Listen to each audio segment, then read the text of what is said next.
Hi friends, welcome back to our channel. അപ്പോൾ നമ്മളുടെ ചേതക്കിൻ്റെ അവസാന ഘട്ട വീഡിയോകളിലേക്ക് കിടക്കാം. എന്തായാലും അസംബ്ലിങ്ങിൻ്റെ അവസാന വീഡിയോ ആണിത്. ഈ ഒരു വീഡിയോയോടുകൂടി ഇലക്ട്രിക് ചേതക്കിൻ്റെ അസംബ്ലിങ് കംപ്ലീറ്റ് ആവുകയാണ്. ഇനി അടുത്തൊരു വീഡിയോയോടുകൂടി ഞാൻ ഈ വാഹനം ഒന്ന് ഓടിച്ച് ഫുൾ ഡീറ്റെയിൽ ആയിട്ട് കാണിച്ചു തരാം. ഏകദേശം എക്സ്പെൻസുകൾ എനിക്ക് എത്രത്തോളം വന്നിട്ടുണ്ട് എന്നുള്ളതും ഞാൻ അടുത്തൊരു വീഡിയോയോട് കൂടി പറഞ്ഞുതരാം. എന്തായാലും ഈ ഒരു വീഡിയോ നിങ്ങൾ സ്കിപ്പ് ചെയ്യാതെ ഫുള്ളായിട്ട് കാണാം. ഈ ചേതക്കിൻ്റെ എപ്പിസോഡ് അസംബ്ലിങ്ങും അതുപോലെ തന്നെ എന്തൊക്കെയാണ് വയറിങ് ചെയ്തിട്ടുള്ളത്, അതുപോലെ ബാക്കിയുള്ള ഏകദേശ കാര്യങ്ങളെല്ലാം തന്നെ ഈ ഒരു വീഡിയോയിൽ പറയുന്നുണ്ട്. അതുപോലെ ഈ ഒരു ചേതക്ക് പക്കാ സ്റ്റോക്ക് എന്നുള്ള രീതിക്ക് തന്നെയാണ് നമ്മളിത് ചെയ്തിട്ടുള്ളത്. അതിലെ പെട്രോൾ എഞ്ചിൻ ഒഴിവായി ആ സ്ഥലത്ത് ഇലക്ട്രിക് എഞ്ചിനായി എന്നത് മാത്രമേ ഉള്ളൂ. അത്രയും ഡീറ്റെയിൽ ആയിട്ട് തന്നെ ചെയ്തിട്ടുണ്ട്. ഇതിനു മുമ്പുള്ള വീഡിയോസ് കാണാത്തവരുണ്ടെങ്കിൽ അതെല്ലാം ഒന്ന് കണ്ടുവെക്കാം, അതിനുശേഷം ഇത് കാണാം. എന്തായാലും എനിക്ക് ഈ വീഡിയോ കൂടുതൽ ഇൻഫോർമേറ്റീവ് ആവും എന്ന് ഞാൻ വിചാരിക്കുന്നു. അങ്ങനെ ഫ്രണ്ട്സ്, നമ്മളുടെ ചേതകിൻ്റെ പെയിൻറ്റിങ് എല്ലാം കഴിഞ്ഞ് എന്താ പാർട്സ് ആയിട്ട് ഇവിടെ എത്തിയിട്ടുണ്ട്. അപ്പോൾ ഇതിൽ ആദ്യം വലിയ വലിയ പാർട്സിനെ എടുത്തിട്ട് വേഗം അസംബിൾ ചെയ്യും. അങ്ങനെ ആകുമ്പോൾ ഇവിടെ സ്ഥലം കുറച്ച് കിട്ടും. അതിനുശേഷം നമുക്ക് ബാക്കി വയറിങ് കാര്യങ്ങളെല്ലാം മുന്നോട്ട് പോകാം. അപ്പോൾ നമുക്ക് നേരെ അസംബിൾ ചെയ്ത് തുടങ്ങാം.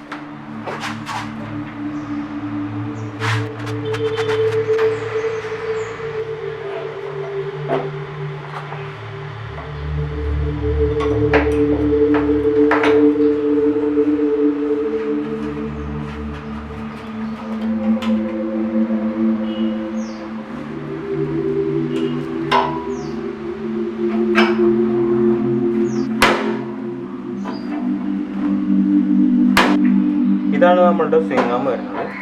സ്വിംഗാം ആൾറെഡി ഒന്ന് നമ്മൾ റെഡിമെയ്ഡ് വാങ്ങിയിരുന്നു. അതിനെ ഇൻസ്പയർ ചെയ്തിട്ട് ഇത് കസ്റ്റമൈഡായിട്ട് ഉണ്ടാക്കിയതാണ്. കാരണം കഴിഞ്ഞ സ്വിംഗാമിൽ ഈ ഒരു സംഭവം ഇത് നമ്മളെ വീലിൻ്റെ ബോൾട്ട് എന്നതാണ്. ഇത് കുറച്ച് നീക്കണ്ടായിരുന്നു. അപ്പോൾ വീല് നിൽക്കുന്നത് ഇതേപോലെയായിരുന്നു. അപ്പോൾ വണ്ടി ബാക്ക് ഭാഗം കൊണ്ട് ഈ സൈഡിലേക്ക് കൂടുതലായിട്ട് പോകുന്നുണ്ടായിരുന്നു. ഷോക്ക് അബ്സറിൻ്റെ സൈസ് നോക്കുകയാണെന്നുണ്ടെങ്കിൽ 10 ഇഞ്ചിൻ്റെ ഷോക്ക് അബ്സറാണ് എടുത്തിട്ടുള്ളത്.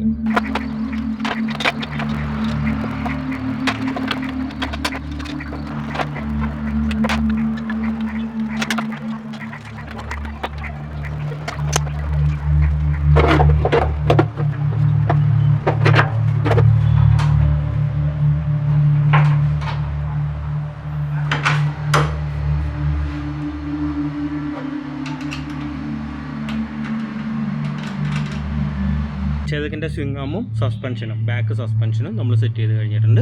ബാക്ക് സസ്പെൻഷൻ്റെ ബോൾട്ട് ഈ ഒരു പോർഷനിലായിട്ട് നേരെ ഉള്ളിലേക്കാണ് കൊടുത്തിട്ടുള്ളത്.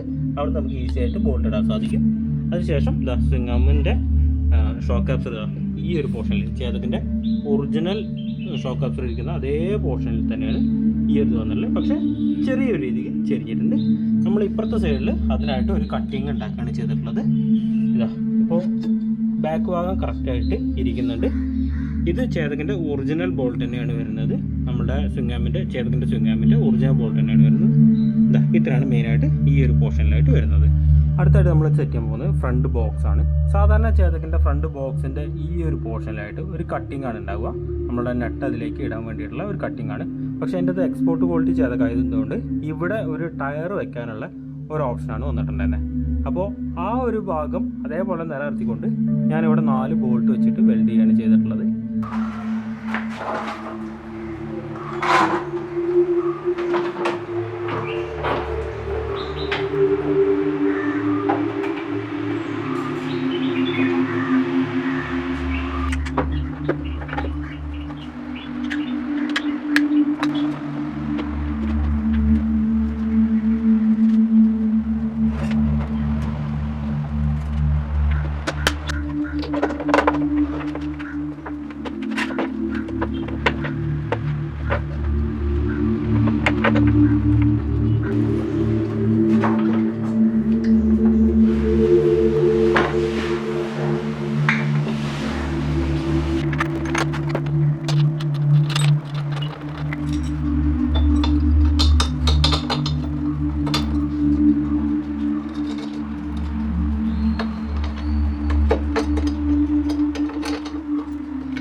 നമ്മളുടെ വീല് ഫിക്സ് ചെയ്തിട്ടുണ്ട്.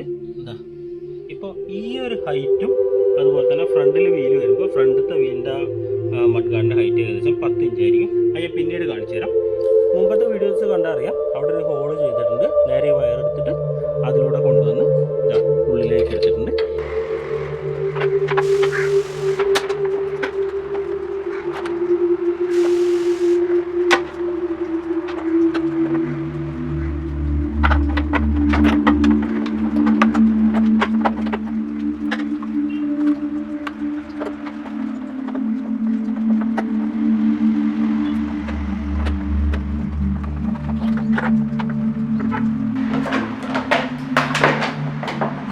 നമ്മളുടെ വയറിംഗ് ഹാർനസ് വരുന്നത്.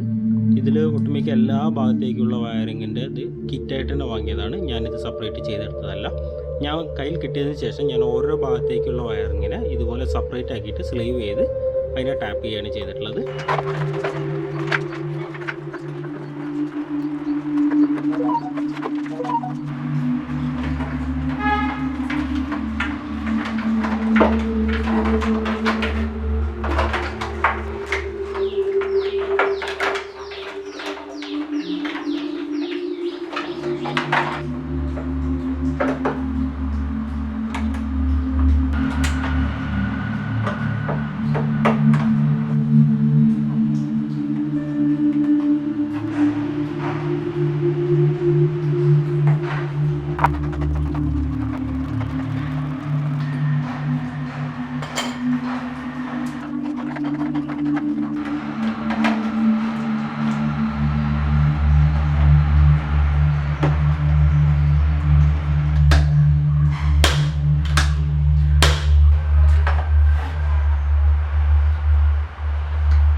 ചേതക്കിൻ്റെ 50% വയറിങ് കഴിഞ്ഞിട്ടുണ്ട്.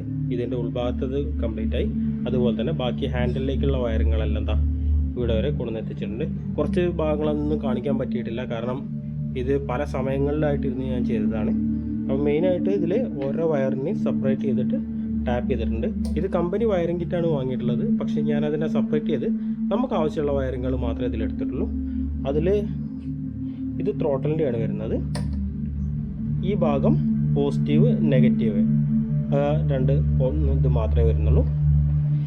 ഇതിലേക്ക് കൊടുത്തിട്ടുള്ളത് ബാക്കിലേക്ക് പോകുന്ന ഇൻഡിക്കേറ്റർ, ടെയിൽ ലാമ്പ്, പിന്നെ കൺട്രോളറിലേക്ക് പോകുന്ന ബ്രേക്ക് സ്വിച്ച്. ഇത്ര മാത്രമാണ് ഈ ഒരു വയറിംഗ് സെറ്റിൽ വരുന്നത്. പിന്നെ 2 വയറും കൂടി എക്സ്ട്രാ എടുത്ത് വെച്ചിട്ടുണ്ട്. അത് ഇതിൻ്റെ റിവേഴ്സ് സെറ്റ് ചെയ്യാൻ വേണ്ടിയിട്ടാണ്. ഇനി ചെയ്തിട്ടുള്ള വർക്ക് എന്ന് പറയാൻ എന്താ, സാധാരണ ഇവിടെയാണ് എല്ലാവരും ചാവീൻ്റെ ഇത് കൊടുക്കാറ്. ഞാനത് കുറച്ചും കൂടി മുകളിലേക്ക് ആക്കിയിട്ടുണ്ട്. അതിൻ്റെ റീസൺ ഞാൻ ഉള്ളിൽ കാണിച്ചു തരാം. പിന്നെ ഇവിടെ നമ്മളുടെ ബാറ്ററിയുടെ ഇൻഡിക്കേഷൻ്റെ ഇത് കൊടുത്തിട്ടുണ്ട്. ഇനി ഇതിൻ്റെ ഉൾഭാഗത്തായിട്ടാണ് ഞാൻ ചാർജിങ്ങിൻ്റെ സോക്കറ്റ് കൊടുത്തിട്ടുള്ളത്. ഈ ഒരു ഭാഗത്താകുമ്പോൾ നമുക്ക് ഇതിൻ്റെ ഒറിജിനൽ രീതിക്ക് തന്നെ, അതായത് കാണുമ്പോൾ ഒറിജിനൽ ചേർത്ത് എങ്ങനെയാണോ അതുപോലെ തന്നെ ഉണ്ടാവുക. പക്ഷെ ഇവിടെ ചെറിയൊരിത് വന്നു, അത് നോക്കിയിട്ട് കാര്യമില്ല. ഇനി തുറന്നു കഴിഞ്ഞതാ ഇങ്ങനെയാണ് ഇതിൻ്റെ അടിഭാഗത്തുള്ള കണക്ഷൻ കൊടുത്തിരിക്കുന്നത്. ഈ ഒരു കാണുന്ന പോർഷൻ നേരെ ബാറ്ററിയുടെ ഇൻഡിക്കേഷൻ, അത് നമ്മുടെ ചാവിയുടെ വയറിൽ നിന്ന് പോസിറ്റീവും അതുപോലെ തന്നെ ഒരു കോമൺ എർത്തുമാണ് എടുത്തിട്ടുള്ളത്. പിന്നെ നമ്മളുടെ ബാറ്ററി ചാർജ് ഉള്ളത് അത് ഈ വയറിംഗ് കിറ്റിൽ വരുന്നുണ്ട്, അത് നേരെ അതിലേക്ക് തന്നെയാണ് കൊടുത്തത്. പിന്നെ ഇതാണ് നമ്മളുടെ കൺട്രോളർ വരുന്നത്. പിന്നെ ഫ്യൂസ്, പിന്നെ ഇതിൻ്റെ ഈ പോർഷനിലായിട്ട് DC to DC കൺവേർട്ടർ വരുന്നുണ്ട്. ഇവിടെ ആയിട്ട് നമ്മളുടെ ചാവിയുടെ പോർഷൻ വരുന്നുണ്ട്. ഇതാണ് ബാറ്ററിയിലേക്ക് കണക്ട് ചെയ്യാനുള്ളത്. ബാക്കിയുള്ള വയറിനെല്ലാം ഓർഗനൈസ് ചെയ്ത് നേരെ ഇതിൻ്റെ അടിയിലൂടെ താഴേക്ക് ഇതാക്കിയിട്ടുണ്ട്. ഇനി ഇതിൽ വിട്ടിടക്കുന്ന ഒരു വയർ എന്ന് പറയുന്നത് സ്റ്റാൻഡിൻ്റെ ഒരു വയറാണ്. അതിപ്പോൾ കൊടുക്കാൻ നിർവാഹമല്ല, അതുകൊണ്ട് അങ്ങനെ ഇതാക്കിയിരുന്നു. പിന്നെ ബാറ്ററി ട്രേ ഇപ്പോൾ ഏകദേശം ഈ ഒരു പോർഷനിലുള്ളത് എല്ലാം കംപ്ലീറ്റ് ആയിട്ടുണ്ട്. ഇനി നമുക്ക് ഈ ഒരു ഹാൻഡിലിൻ്റെ ഭാഗമാണുള്ളത്. അപ്പോൾ ബാറ്ററി എടുത്ത് വെച്ച് കഴിഞ്ഞാൽ തട്ടാതെക്കാൻ വേണ്ടിയിട്ടാണ് ഇത്രയും ഹൈറ്റിലേക്ക് ഈ ചാവിയുടെ ഇത് കൊടുത്തിട്ടുള്ളത്. ഇത് ഏതിൻ്റെ ചാവിയാണെന്ന് എനിക്കറിയില്ല, ഞാൻ ആമസോണിൽ നിന്ന് എടുത്തതാണ്. ഇത് കാണാൻ ഒരു വിൻറ്റേജ് ലുക്ക് ഉള്ളതുകൊണ്ട് ഈ ഒരു ടൈപ്പ് എടുത്തു വന്നേ ഉള്ളൂ. ഓൺ ഓഫ്, ഓണാക്കിയാലും ഓഫാക്കിയാലും നമുക്ക് ചാവി വലിച്ചു വരാൻ പറ്റുന്നുണ്ട്.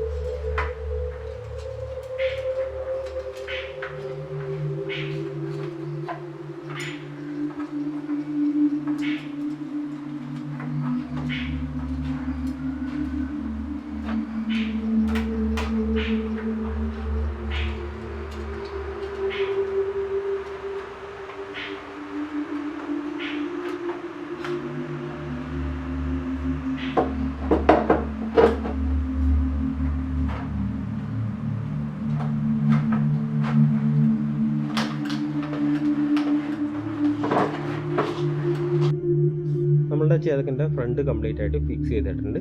ഇത് വീഡിയോയിൽ ഉണ്ടായിരിക്കില്ല, കാരണം ഈ ഒരു സംഭവം ചെയ്യാൻ എനിക്കറിയില്ല. അതുകൊണ്ട് തന്നെ ഞാനിത് പുറമേ നിന്ന് ആളെ വിളിച്ചിട്ടാണ് ചെയ്തിട്ടുള്ളത്. അവരാണ് ഈ കോൺസെപ്റ്റ് എല്ലാം അടിച്ച് തന്നിട്ട് ക്ലിയർ ആക്കിയിട്ടുള്ളത്. അപ്പോൾ അതിനുശേഷമുള്ള ബാക്കി വീഡിയോ ആണ് ഇനിയുള്ളത്. നമ്മളുടെ കൺട്രോളറിൽ നിന്ന് കുറച്ച് വയറുകളാണ് വരുന്നത്. അതിൽ നിന്ന് മെയിനായിട്ട് കൺട്രോളറിൽ നിന്ന് വരുന്ന ഭാഗം ഇത്രയും വയറുകളാണ്. ഈ 3 വയറുകളും പിന്നെ ഈ ഒരു വയറുമാണ് മെയിനായിട്ട് കൺട്രോളറിൽ നിന്ന് വരുന്നത്. ഇനി ഈ 2 വയറ് പോയിട്ടുള്ളത് ബാക്കിലേക്കുള്ള ഇൻഡിക്കേറ്ററിനുള്ളതാണ്. അതുപോലെ ഇത് ടൈൽ ലാമ്പിനുള്ളതും ഇത് ബ്രേക്ക് ലൈറ്റിനുള്ളതുമാണ്. മെയിനായിട്ട് നമുക്ക് കൺട്രോളറിൽ നിന്ന് വരുന്നത് ഈ 4 വയറുകളാണ്. കാരണം ബാക്കി ഇതിനൊന്നും കൊടുക്കാനുള്ളതില്ല. ഇതിൽ നമ്മളുടെ സ്പീഡ് കൺട്രോൾ ചെയ്യാനോ അങ്ങനെയുള്ള ഒരു സംഭവം തന്നെ വരുന്നില്ല. അതുകൊണ്ട് നമുക്ക് ഇത്ര മാത്രം എടുത്താൽ മതിയാവും. ബാക്കി കൺട്രോളറിൽ നിന്ന് ഒരുപാട് വയറുകൾ വരുന്നുണ്ട്, നമ്മളതൊന്നും കൊടുക്കുന്നില്ല. പിന്നെ മെയിനായിട്ട് കൺട്രോളറിലേക്ക് പോകുന്നത് ഇവിടേക്ക് 2 വയർ കൂടി എടുത്തിട്ടുണ്ട്. ഇത് ആ കൺട്രോളറിലെ റിവേഴ്സ് ഗിയർ കണ്ടുപിടിച്ച് അതിലേക്ക് കണക്ട് ചെയ്യണം. അപ്പോൾ നമുക്ക് വണ്ടി റിവേഴ്സും കൂടി കിട്ടുന്നതാണ്. പിന്നെ വരുന്നത് DC to DC കൺവേർട്ടറിൽ നിന്ന് ഒരു 12 വോൾട്ടിൻ്റെ പവർ സപ്ലൈ ആണ് വരുന്നത്. അതിലേക്ക് ഞാൻ ഇവിടെ ഒരു വയർ സെപ്പറേറ്റ് ആയിട്ട് വലിച്ചിട്ടുണ്ട്, ഒരു എർത്ത്, അതുപോലെ തന്നെ ഒരു പോസിറ്റീവ്. ഇനി ബാക്കി ഇതിൻ്റെ നോർമൽ രീതിക്കുള്ള കണക്ഷൻ തന്നെയാണ് വരുന്നത്, പ്രത്യേകിച്ചൊന്നും വരുന്നില്ല. ഞാൻ ഇതിൻ്റെ ബാക്കി കൊടുത്തതിന് ശേഷം ഞാനത് കാണിച്ചു തരാം, അതായിരിക്കും ഒന്നും കൂടി ബെറ്റർ.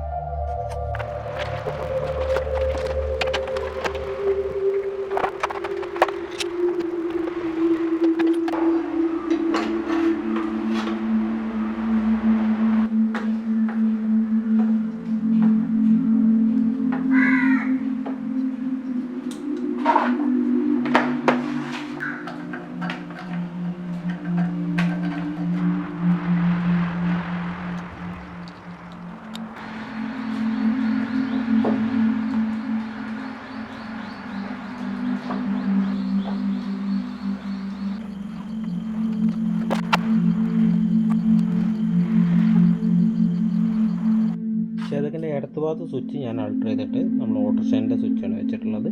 ഇത് വൈപ്പറിൻ്റെ സ്വിച്ചും അതുപോലെ തന്നെ ഇത് ഇൻഡിക്കേറ്ററാണ് വരുന്നത്.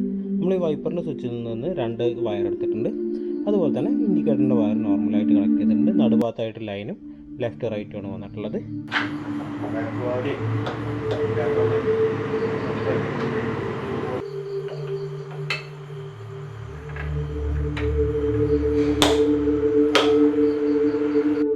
ചേതക്കിൻ്റെ ഇൻഡിക്കേറ്റർ വർക്ക് കംപ്ലീറ്റ് ആക്കിയിട്ടുണ്ട്. ഇൻഡിക്കേറ്റർ വരുന്നത് സ്റ്റോക്ക് സ്വിച്ച് തന്നെയാണ്. എന്താ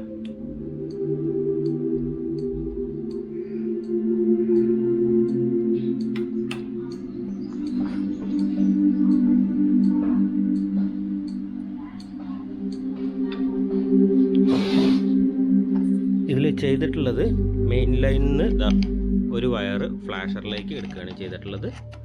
ഫ്ലാഷറിൽ നിന്ന് നേരെ ഈ സ്വിച്ചിലേക്ക് പോയിട്ടുണ്ട്. സ്വിച്ചിൽ നിന്ന് ലെഫ്റ്റ് റൈറ്റ് സെപ്പറേറ്റ് ചെയ്തിട്ട് 2ലേക്കും പോയിട്ടുണ്ട്. ഇത്രയാണ് ചെയ്തിട്ടുള്ളത്.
ഇറങ്ങിയതേ ഉള്ളൂ, അതിനകത്തില്ല.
ഇതാണ് ചേതക്കിൻ്റെ ഹോണ്, അതുപോലെ തന്നെ headlight dim bright, headlight on ആക്കുന്ന സ്വിച്ച്. ഇതിൽ ഹോണിൻ്റെ ഒരു പ്രശ്നം എന്ന് വെച്ച് കഴിഞ്ഞാൽ ഇവിടെ നിന്നുള്ള 2 കണക്ഷൻ ഹോണിലേക്ക് പോകുന്നുണ്ട്. പക്ഷേ ചേതക്കിന് ഇവിടെ എർത്താണ്. നമ്മളെ വണ്ടിക്ക് ഇത് എർത്ത് ചെയ്യാൻ പറ്റില്ല. എർത്ത് ചെയ്ത് കഴിഞ്ഞാൽ ചിലപ്പോൾ ഷോർട്ട് ആവാൻ ചാൻസ് ഉണ്ട്. അതുകൊണ്ട് തന്നെ ഈ ഒരു പോർഷനിൽ ഈ ബ്രാസിൻ്റെ ഏരിയ കംപ്ലീറ്റ് ആയിട്ട് നമ്മൾ കട്ട് ചെയ്ത് ഒഴിവാക്കണം. പക്ഷേ ഇവിടെ നമുക്കൊരു വയർ വേണം. അതിന് വേണ്ടിയിട്ട് ചെയ്തിട്ടുള്ളത് ഇതാ, ഇവിടെ നിന്ന് ഈ ഒരു ഹോളിൻ്റെ ഇതിലേക്ക് ഒരു സ്ക്രൂ ചെയ്തിട്ട് നേരെ ഇത് കൂടെ ഒരു വയർ പുറത്തേക്ക് എടുത്തു. ഇനി ഇത് പോസിറ്റീവ് കണക്ഷനിലേക്ക് നമ്മൾ കൊടുക്കും, ഹെഡ്ലൈറ്റിൻ്റെ ആ ഒരു ഇതിലേക്ക് തന്നെ. അതായത് മെയിൻ ലൈൻ വരുന്നതിന് നേരെ ഒരു കണക്ഷൻ ഇതിലേക്ക് കൊടുക്കുകയാണ് ചെയ്യുന്നത്. അപ്പോൾ ഇത് ഷോർട്ടായി കഴിഞ്ഞാൽ നമുക്ക് ബുദ്ധിമുട്ടാവും. ഇത് സോൾഡർ ചെയ്യാൻ അറിയുന്നവർക്കുണ്ടെങ്കിൽ ഈസി പരിപാടിയാണ്. എന്നെ സംബന്ധിച്ച് എനിക്ക് സോൾഡർ ചെയ്യാൻ അറിയില്ല. അതുകൊണ്ടാണ് ഞാൻ ഇങ്ങനെ ചെയ്തിട്ടുള്ളത്. ഞാൻ നേരെ ഇവിടുന്ന് ഒരു സ്ക്രൂ ഈ ഒരു ഹോളിലേക്ക് സ്ക്രൂ ചെയ്തു. ഇവിടെ ഒരു ചെറിയ ഒരു പേപ്പർ വാഷറും കൊടുത്തു. ഇപ്പോൾ ഈ ഭാഗം ക്ലിയർ ആയിട്ടുണ്ട്. ഇനി അടുത്ത വയറിങ്ങിൻ്റെയിലേക്ക് വരുമ്പോൾ ഇതാ, ഇതിൽ റെഡ് ലൈന് വന്നിട്ടുള്ളത് മെയിനാണ്. ഇഗ്നിഷനിൽ നിന്ന് ഡയറക്റ്റ് പവറാണ് വന്നിട്ടുള്ളത്. ഈ ഒരു ബ്ലൂ ഒരു ടാപ്പ് ചുറ്റി വെച്ചാണ് ഇത് ഐഡൻറ്റിഫൈ ചെയ്യാൻ വേണ്ടിയിട്ട്. ഇത് നമ്മുടെ പുറകിലെ ലൈറ്റാണ്. ടെയിൽ ലൈറ്റിലേക്ക് വരുമ്പോൾ നമ്മൾ ഹെഡ് ലൈറ്റ് ഓണാക്കി കഴിഞ്ഞാൽ കത്താനുള്ള ആ ഒരു ലൈറ്റിൻ്റെയാണ്. ഈ 2 വൈറ്റ് അത് ഡിമ്മ് ബ്രൈറ്റാണ്. പിന്നെ ഈ 2 ബ്ലൂ വരുന്നത് ഹോണിലേക്ക് വരുന്നതാണ്. ഇത് എർത്തുമാണ്.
ഞാൻ ആൾറെഡി ഇവിടെ വയർ കണക്ട് ചെയ്ത് വെച്ചിട്ടുണ്ട്.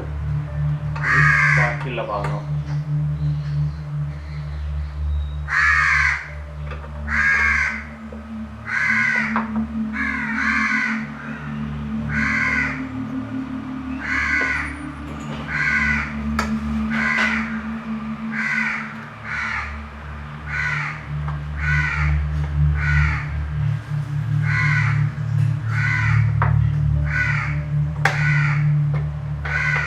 നമ്മളതിൽ 3 ബ്രേക്കിൻ്റെ നെറ്റ് ബോൾട്ട് ഉണ്ട്. ഇതാണ് ഒന്ന്. ഇത് കമ്പനി വന്നിട്ടുള്ള ഒറിജിനൽ ആയിട്ടുള്ള നെറ്റ് ബോൾട്ടാണ്. നമ്മുടെ ഹാൻഡിൽ ബാറിലെ ബ്രേക്കിൻ്റെ നെറ്റ് ബോൾട്ടാണ്. രണ്ടാമത്തത് ആഫ്റ്റർ മാർക്കറ്റ് നെറ്റ് ബോൾട്ടാണ്. ഇത് 15 to 30 ഇടയിലാണ് ഇതിൻ്റെ പ്രൈസ് വരുന്നത്.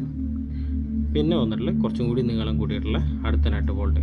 ഇത് ബ്രേക്ക് സ്വിച്ചിന് ചേർത്ത് ഇടാൻ വേണ്ടിയിട്ട് ഞാൻ കസ്റ്റമൈഡായിട്ട് ഉണ്ടാക്കിച്ചതാണ് ലെയ്ത്തുനിന്ന്. ഇതിൻ്റെ ത്രെഡ് കുറച്ചും കൂടി നീട്ടുണ്ടായിരിക്കും. ഈ ഒരൊറ്റ നെറ്റ് ബോൾട്ടിന് വരുന്നത് 250 രൂപയും പ്ലസ്സുമാണ്. പ്ലസ് എന്ന് പറയാൻ കാരണം കുറച്ച് ഈ വാഷർ അതുപോലെ തന്നെ ഈ ബോൾട്ട് ഇതൊക്കെ എക്സ്ട്രാ ആണ്. ബാക്കി ഈ ഒരു ഇത് ഉണ്ടാക്കിയതിന് മാത്രമാണ് 250 രൂപ വന്നിട്ടുള്ളത്. അങ്ങനെ 2 എണ്ണം. ഈ നെറ്റിന് മാത്രമാണ് 500 രൂപയുടെ പ്രൈസ് വന്നിട്ടുള്ളത്. ഇങ്ങനെയാണ് മോഡിഫിക്കേഷൻ്റെ ഇതിൽ കാശ് പോകുന്നത്.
അപ്പോൾ ഫ്രണ്ട്സ്, നമുക്ക് ഇന്നത്തെ വീഡിയോ ഇവിടെ വെച്ച് വൈൻഡപ്പ് ചെയ്യാം. നിങ്ങൾക്ക് ഏകദേശ കാര്യങ്ങളെല്ലാം നിങ്ങൾക്ക് മനസ്സിലായിട്ടുണ്ടാവും എന്ന് ഞാൻ വിചാരിക്കുന്നു. ഈ വീഡിയോ ഒരുപാട് ലെങ്തായി എന്നറിയാം. എന്തായാലും സ്കിപ്പ് ചെയ്യാതെ ഫുള്ളായിട്ട് കാണാം. നിങ്ങൾക്ക് കൂടുതൽ ഇൻഫോർമേറ്റീവായ വീഡിയോസ് കാര്യങ്ങളെല്ലാം കാണുന്നുണ്ടെങ്കിൽ നമ്മളെ ചാനൽ ഒന്ന് സബ്സ്ക്രൈബ് ചെയ്യുക. ബെല്ലൈക്കണൊക്കെ നമുക്ക് വെച്ചോളാം. കാരണം വല്ലപ്പോഴും നമ്മുടെ ചാനലിൽ വീഡിയോ വരുള്ളൂ. അപ്പോൾ നോട്ടിഫിക്കേഷൻ വന്നാൽ നിങ്ങൾക്ക് അത് ഈസിയായിട്ട് കിട്ടുന്നതായിരിക്കും. പിന്നെ ഈ വണ്ടീൻ്റെ ഒരു റിവ്യൂ എന്നുള്ള രീതിക്ക് ഞാൻ അടുത്ത വീഡിയോയോട് കൂടി നിങ്ങൾക്ക് ഇതിൻ്റെ ട്രയൽ റണ്ണും അതുപോലെ തന്നെ ബാക്കി ഇതിൻ്റെ വർക്കിംഗ് എല്ലാം കാണിച്ചു തരാം. പിന്നെ ഇത് റോഡ് ലീഗലാണോ അല്ലയോ എന്നുള്ളതിൻ്റെ കൂടുതൽ ഡീറ്റെയിൽസ് ഞാൻ അടുത്തൊരു വീഡിയോയിലേക്ക് ഞാൻ നിങ്ങൾക്ക് ഷെയർ ചെയ്യാം. കാരണം എനിക്ക് കുറച്ച് ഡാറ്റാസും കൂടി കിട്ടാനുണ്ട്. എന്തായാലും നമ്മുടെ വണ്ടി നിലവിൽ 250 വാട്ട്സിന് താഴെയും അതുപോലെ 25 km/h താഴെയും 60 ബാറ്ററി അടിച്ചു വെച്ച് കഴിഞ്ഞാൽ 60 കിലോയുടെ താഴെയാണ് നിലവിൽ ഉള്ളത്. അതായത് നമുക്ക് റോഡ് ലീഗലായിട്ട് കൊണ്ടുനടക്കേണ്ട എല്ലാ മാനദണ്ഡങ്ങളും നമ്മൾ പാലിച്ചിട്ടുണ്ട്. ARIയുടെ സൈറ്റിൽ നമ്മൾ നോക്കുന്ന സമയത്ത് ARIയുടെ സൈറ്റിൽ പറയുന്നത് ഈ ഒരു കാറ്റഗറി വാഹനങ്ങളെ ARIയുടെ അപ്രൂവൽ ആവശ്യമില്ല, പക്ഷേ അതിലൊരു അതോറിറ്റീൻ്റെ അപ്രൂവൽ ആവശ്യമുണ്ട് എന്നാണ് പറയുന്നത്. അപ്പോൾ ആ ഒരു ഭാഗം എന്താണ് എന്നുള്ളതൊന്ന് ക്ലാരിഫൈ ചെയ്യാൻ പറ്റി കഴിഞ്ഞാൽ ഞാൻ അടുത്ത വീഡിയോയിൽ അത് അപ്ഡേറ്റ് ചെയ്യാം. ഇല്ലാന്നുണ്ടെങ്കിൽ പിന്നീട് എപ്പോഴെങ്കിലും ഒരു വീഡിയോ ആയിട്ട് ഞാനത് ചെയ്യേണ്ടത്. അപ്പോൾ അടുത്ത വീഡിയോയിൽ കാണുന്നവരേക്കും ബൈ.